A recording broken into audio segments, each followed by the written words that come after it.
দেখুন ওর মা গরম গরম রুটি হাতে নিয়ে চলে এসছে, ঠিক আছে, মেয়েরে খাওয়াবে বলে। তাও একবার বলে না যে তোরাও একটু খা। এই যে এর ফোকাস সব দিকে, কে কোন দিকে কি খাচ্ছে। এটা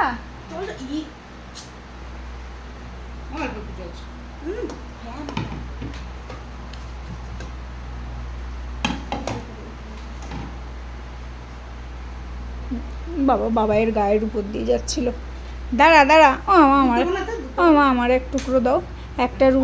একটা রুটি দিয়ে দিচ্ছে তোজোকে, রাত্রিরে ডিনার করবে, ওর মধ্যে একটুখানি দুধ পড়বে। এই দেখুন এখানে বসে পড়েছে, ওনার কাজ হচ্ছে গরম গরম রুটি হবে আর খাবে।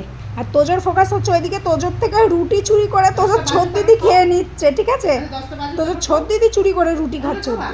দেখেন এই তুই আমার রুটিটা কেন খাচ্ছিস রে? আমার মা আমার জন্য রুটি বানিয়েছে আর তুই চুরি করে খেতে পারলি ছোট দিদি?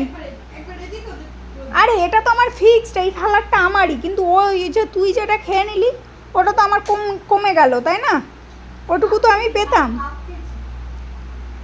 তোজো বাবু রুটি খাচ্ছে, গরম গরম গরম গরম রুটি। হ্যাঁ মানে মা একদিক দিয়ে রুটি বানাবে আর উনি খাবে, ছোটবেলা দিয়ে এই করে এসছে তো। তাই যদি ওর মা রুটি বানানোর সময় যদি আমরা রান্নাঘরে গেছি, ব্যাস। না আমি মার খেতে রাজি নই,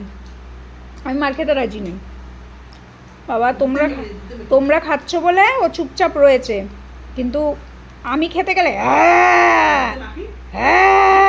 এত তো সোনা মুখটা দেখা একটু। ওরকম করে খাবো, এখন কোনো সোনা মনে হবে না। আমি শুধু এখন ডিনার করবো, রাত 10:45 বাজে। হ্যাঁ সুন্দর করে মেহেদি দেখাও। তোজো বাবু বলে দাও তো, আমাদের ভিডিও কম দেখা হচ্ছে কেন, কি ব্যাপার শুনি? আচ্ছা এই ব্যাপারে আমরা পরে কথা বলবো, তাই তো? আগে আমি ডিনারটা করে নিই। ঠিক আছে চলো আমরা ডিনার করে আসছি।